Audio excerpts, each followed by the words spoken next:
It's going to turn on the light. Hi, everyone. Okay, we're live now, live streaming our interview with author Nhung Tran-Davies.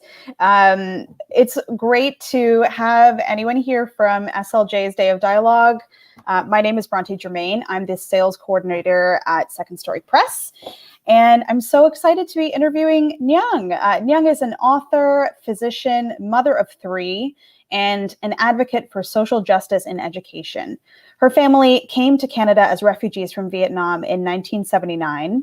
And in 2013, Nhung founded the Children of Vietnam Benevolent Foundation. She has spoken at the UN's International Organization on Migration in Geneva as part of their I'm a Migrant campaign to help reduce hate speech and promote tolerance. She also founded the Camosa Scholarship for First Nations, Métis, and Inuit Mothers Who Write, as well as the Zip Art Gallery. And her books have been shortlisted for the Alberta Literary Award and the Red Maple Award. Nhung is the author of two books with Second Story, 10 Cents a Pound, and the newly published The Doll, which came out just under a month ago and has been receiving some wonderful reviews from trade and educational audiences. Kirkus called it a touching full circle journey about the lasting impact of kindness. So, hi, Nhung. Thanks for listening to me recite your resume there. It's a wonderful one. Oh. Yeah, no, thank you so much, Bronte, and I'm excited to be part of this event. Yeah. Is my reception okay? I'm sorry. Yeah, I think you're good. Yeah, you're nice and clear. Yeah, good. Yeah, no, I'm very honored to be here, and so thank you. My pleasure. Why don't we start out, if you could give everybody who's listening / watching a quick idea of what the book is about and where it came from. Yes, The Doll is I feel a very special book for myself, in that it's a story that I feel has been 40 years in the making, in that it's inspired by a doll that I was given 40 years ago when our family first came over to Canada as refugees from the Vietnam War. Coming to Canada as a child, from war and poverty, and having lost everything. When we walked through the gates of the Edmonton International Airport, a young girl walked up and gifted me this little doll. And having lost everything, this doll left an impression in my heart. This action left an impression, of all the kindness and generosity and compassion of Canadians. And knowing that, through the years, all that I have and all that I have become is because of that moment, because my life could have turned out very differently had I not been sponsored to Canada and been welcomed to Canada with this doll as, symbolic for that. And so knowing that all that I have is because of this, I live to pay forward the kindness and the generosity. And so 40 years later, it was my turn to be standing at the gates at the Edmonton International Airport and gifting a doll to a little Syrian girl. Because it was my turn to pay forward that kindness, and it was 40 years in the making. And yeah, so that is the summary of the story, and it just speaks to the power of kindness and how it ripples forth in time. Absolutely. Yeah, it's very touching, and one of the most beautiful things about it is that it's enhanced by these gorgeous illustrations by illustrator Ravi Pote. So I would love to hear how it was working with Ravi, the illustration process, what it was like to see your story really come to life through her art. Yes, no, Ravi. Ravi has my heart. Oh my goodness! The first time she presented her draft, the images to myself, I actually cried because it was very emotional, because just seeing how she depicted, the difficult and dangerous journey of the refugees. It was very powerful. I felt that she, presented it in a very powerful and poignant way, and it brought up a lot of emotions for myself. And I just have so much admiration for her because, I just felt that I think the hands of fate brought us together, because Kathleen Cole, the editor at the time, she had selected the illustrator. I didn't know about Ravi, and so I looked at her work online, and I was just taken by her artwork. But I didn't know how she was going to be, and I had faith in Catherine, the editor, and so I knew that it was going to be wonderful, however it's going to be. But Ravi actually called me up from Montreal, Oh. and yeah, she called and asked, what my vision of this book, how I envisioned it. Mm. And just the fact that she did that, and she learned how important and special this story is for me, and to know that she had put a lot of thought and consideration into the illustration, that she had put all her heart and time into it, just moves me. And of course, to see the end product, this beautiful book. Mm. Yeah, no, there's a lot of love and heart in it, and I just I'm very humbled that we've been able to work together. And Ravi's an amazing, talented illustrator, and Yes. just an amazing woman overall, because she's very, passionate about social issues in the world as well. And I think, yeah, we connect well. Yeah, it's gorgeous. Especially, I love the illustrations of the waves. They're so dramatic. They really bring it all into focus. Oh, they're just beautiful. Anyway, okay, so we're at SLJ right now, and we're talking to educators and librarians and people who work with children and try and bring the magic of books to children. So I thought we might focus in a little bit on that. I know that lots of school-age children have seen your book. You've spoken to them. You've done some presentations to schools, and you have many more coming. And I would love to hear what kind of reactions you get from the kids when they see this book and when they hear your story. Yeah, no, it's just been an amazing experience, of course. I'm a physician, and normally I'm not in the classroom. And so I've only actually just begun entering into the classroom, being welcomed into the classroom with the students. And it's just been such an amazing experience, just to see how wide-eyed and engaged they are in the story has just warmed my heart. So, and actually the discussion that follows, Mm. yeah, the discussion that follows. Did the internet? Okay, sorry. The discussion that Okay. follows has been just amazing, in that they have shown how insightful and how compassionate they are, because they would ask about the very aspects of my life during the war, and the journey as when we escaped, and how our lives were in the first few years of Canada. And so just their curiosity and just their trying to understand the situation has just been very heartwarming. And also just to see the teachers, their wonderful teachers, be able to introduce such a complex, a topic to the children in a way that they would understand. It's just, very, yeah, I'm just, quite amazed by it, how they're able to connect the children to the stories.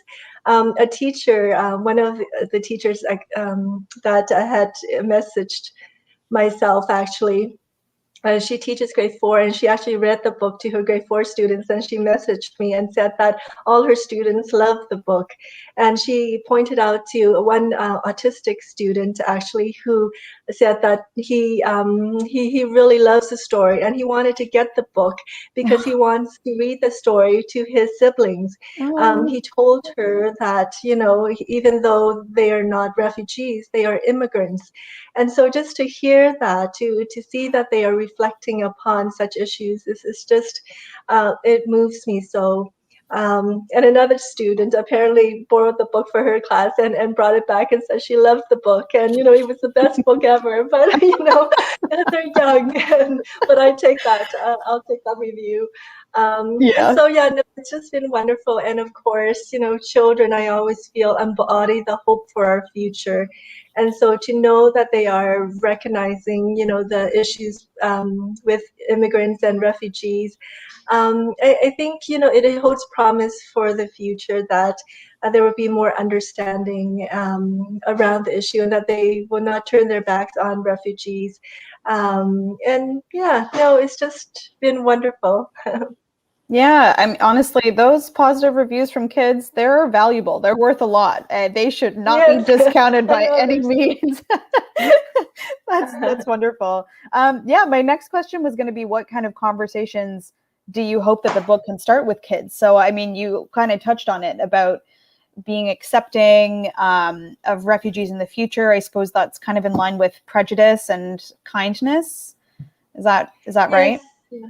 Yeah, no, the conversations, because I feel books have an amazing way to create understanding and compassion for one another.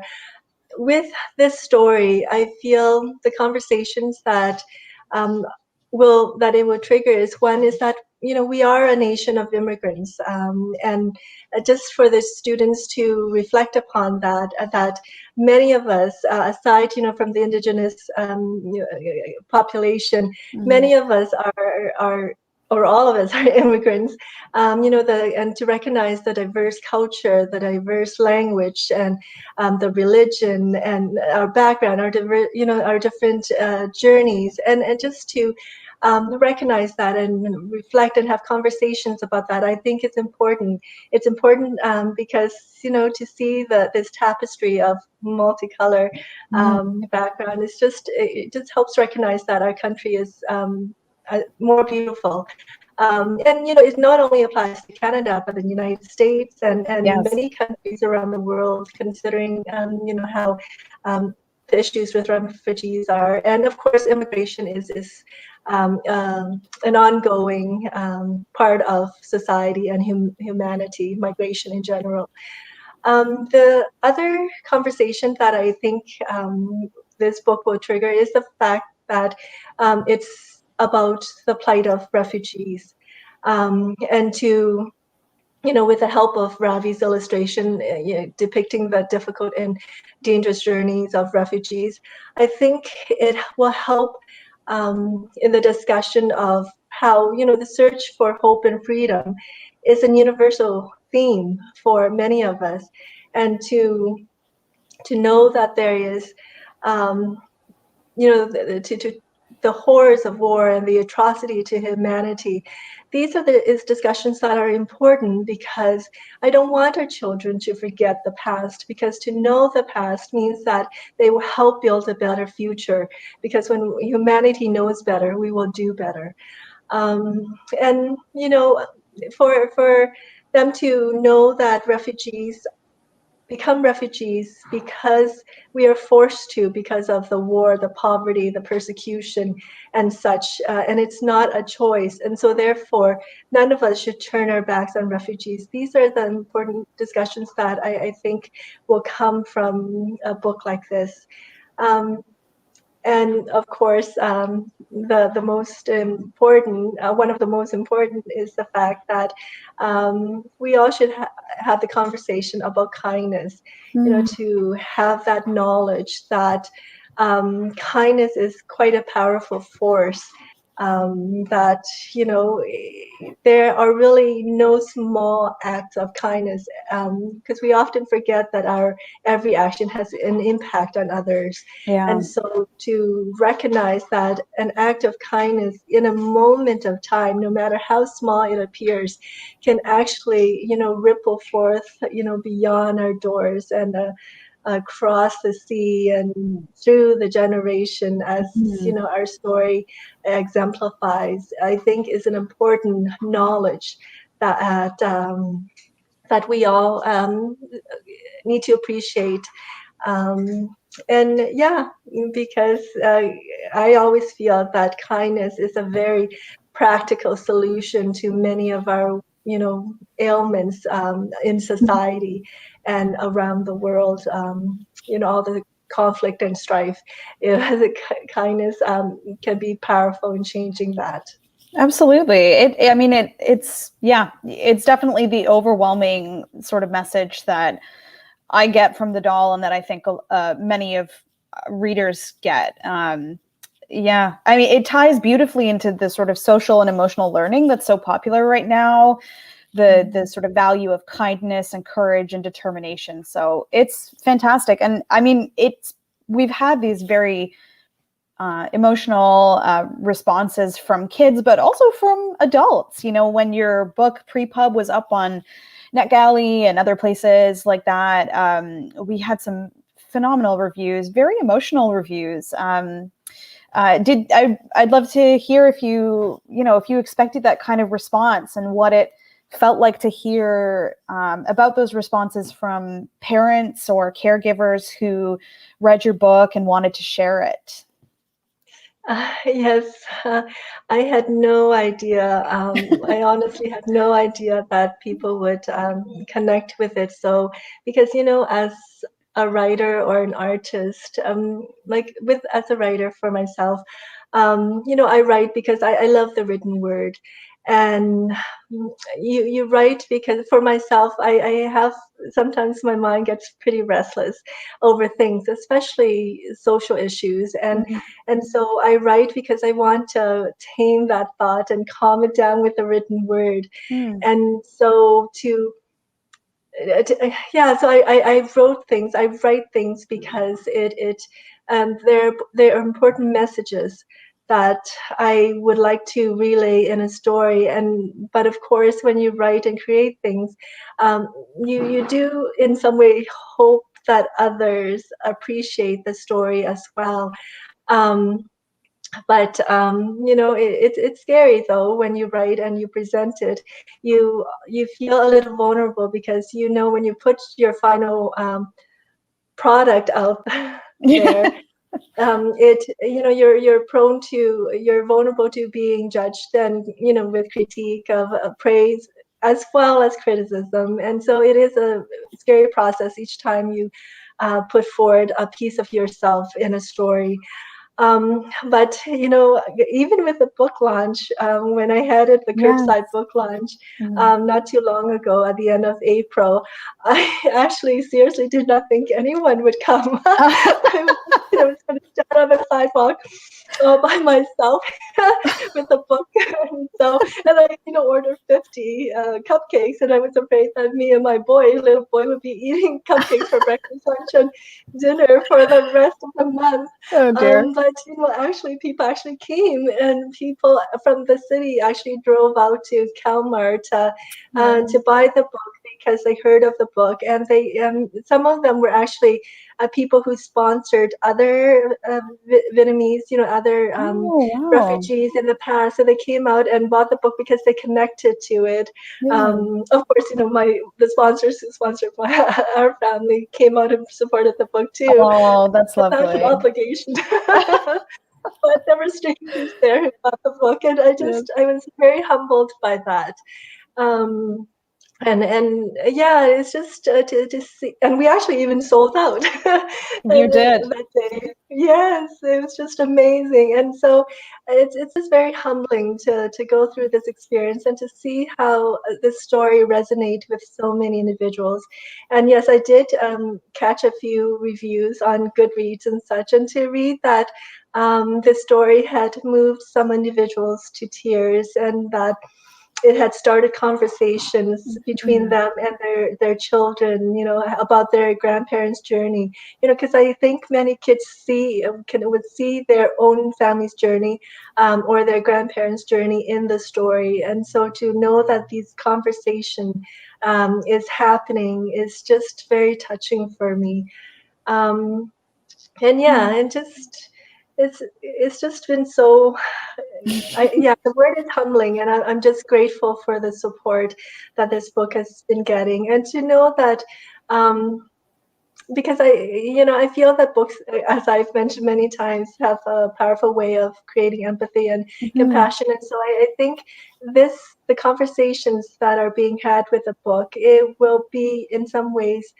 Um, It'll play a role in helping affect positive changes, not only here but around the world. And so I'm grateful that you published that second story, that the editor accepted the manuscript, and just to help put this together. And so yeah. It's honestly, it's this kind of book is a privilege to publish, and it's a joy to market and sell because people people just respond instinctively. They that well of kindness inside them springs open, and they're excited about this beautiful story. You No, that's mentioned, right. Because there are so many, kindness, I think, is at the heart of everyone. We all have the potential and have the heart to be kind. Sometimes life gets in the way and you forget the good side of all of us. There's yes, goodness in everybody. Yeah. yeah. And speaking of good people, you mentioned your sponsor family, the those who sponsored you and your family when you came over to Canada. Mhm. So I have to ask, so are you still in touch with Adrian, who gave you the doll, and Alma, who's the young girl who you gifted a doll? Yes. Yeah, no, our sponsors were amazing. Adrian, as I have remained in touch with her over the past 40 years, we are like sisters. And, we're like family with all the individuals who were part of the sponsor families that brought our family to Canada. In the first few years, they had helped us register for school, find jobs, find our first home, and they were very involved in helping us settle in Canada. And through the years, they remained in our lives in that, we celebrate Christmas together and each other's Oh, weddings. And it's just 40 years of friendship. Well, it's going on 41, 42 years now because it came in 29. But yeah, they have stayed in our lives all these years. And then now with Alma and Basima, and then we had sponsored another family, so Maya and Ala and their kids. And so they remain in our lives because of the example that my sponsors had yeah. set. And so with Alma, where our family with the kids, we go over and enjoy the visits with them, and we've been able to enjoy their music and their food, and just to see how the children are learning the language and thriving in school has been just an amazing experience. It's just so wonderful to see, and especially wonderful when we see the children play together, because it just holds promise for the future, right? How we can connect through this, and it's just very moving to see that our future holds promise of peace and understanding and love for one another, Mm-hmm. especially during these times and strife, Yeah. you know with war still happening and conflict, and now in just yeah, it's disheartening to see, Yeah. but yeah, just to see the children connect is very moving. Yes, that's very touching. It's so sweet. And the original doll that you were gifted from Adrian, that is currently on a tour, a museum tour. And I know that you have, your book is touching people in museums of immigration. We have multiple sort of museums of humanities and all sorts of different educational places. Can you tell us a little bit about the museum tour and yeah, what it's like to be involved in something like that? It's so cool. Yeah, no, it is very cool.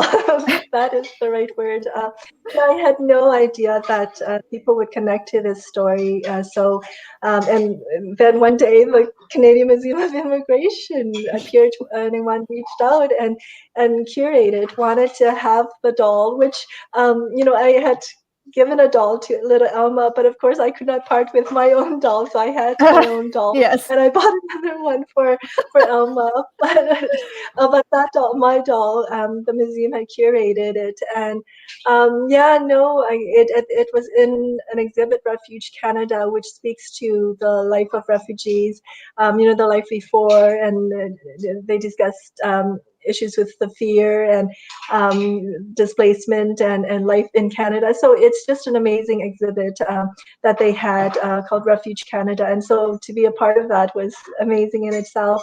And and yeah, and then the doll became part of a cross country tour. So Mm-hmm. it's a years, this little doll, the tour had already started in 2019. So for 5 years until 2024, it's moving across the country. It's already been in, I think, Peel, Ontario, places like Nanews Bay, and it's going to be in Kingston and Saskatoon, Vancouver, and it's just to see it tour across the country it's unbelievable.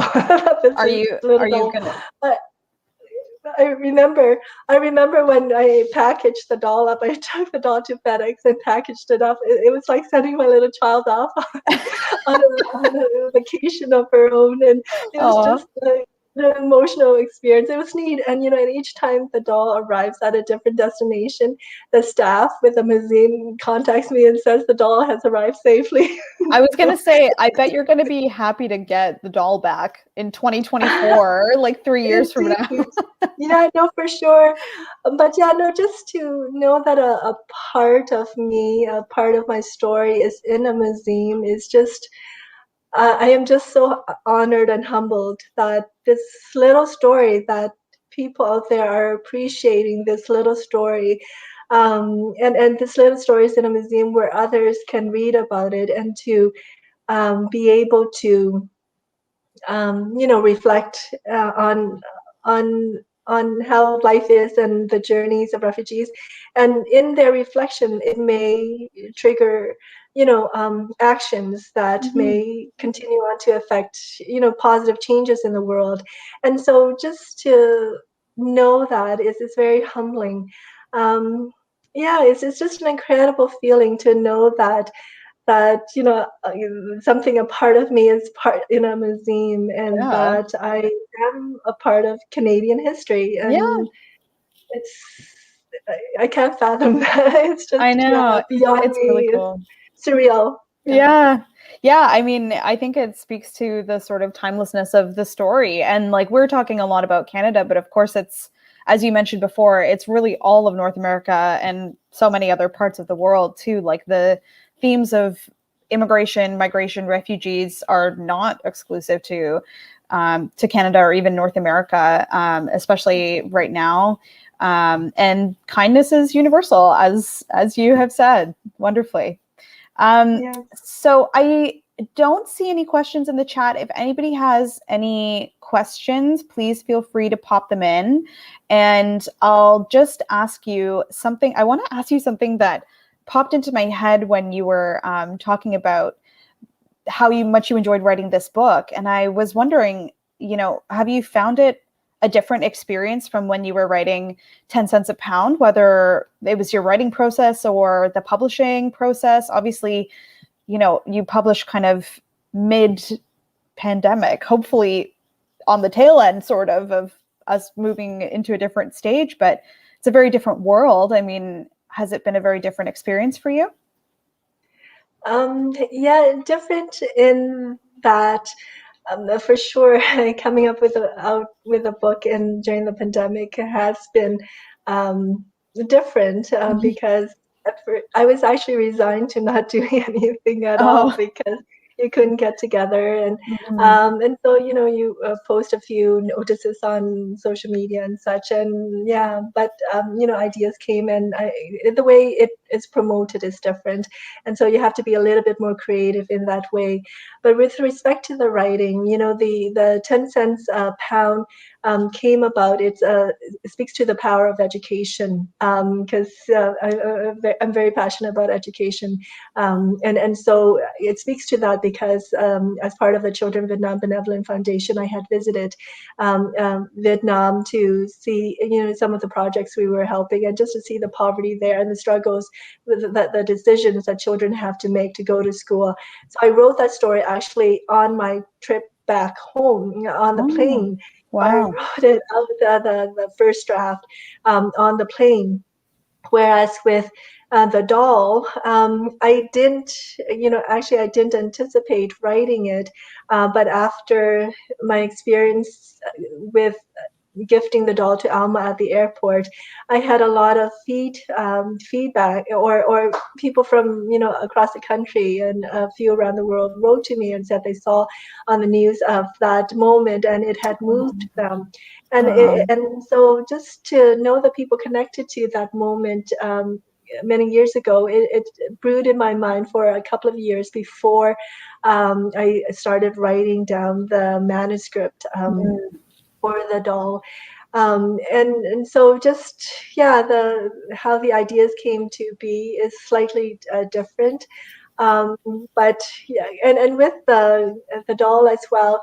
Initially, actually, the focus of the story wasn't centered in myself because I don't like to be the focus of attention.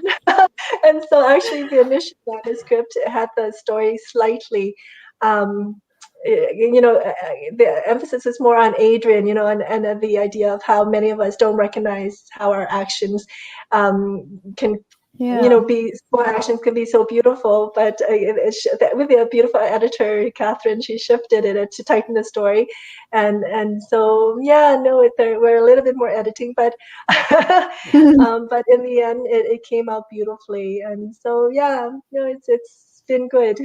It certainly did come out beautifully. It's a wonderful, wonderful book. I think we can wrap it up here. So thank you so much, Nhung. You don't like to be the center of attention, and yet we keep asking you to do these interviews because your story is so wonderful and it is making such an impact already. So thank you so much for talking to me this morning. And thank you to everyone who has tuned in to watch this interview. Second Story has a couple other events happening today. Our author, Michael Hutchinson, is on a mystery panel at 2 p.m. Eastern, and another author, Helen Wolf, is going to be doing a live stream interview at 3 p.m. So we would love to see you guys at either of those. And the doll, which you can see a copy of just behind Nhung there, is available now. We're distributed by Orca Book Publishers. And we would love to hear how you love this story and any feedback you have. So thank you, everyone. Thank you so much, Bronte.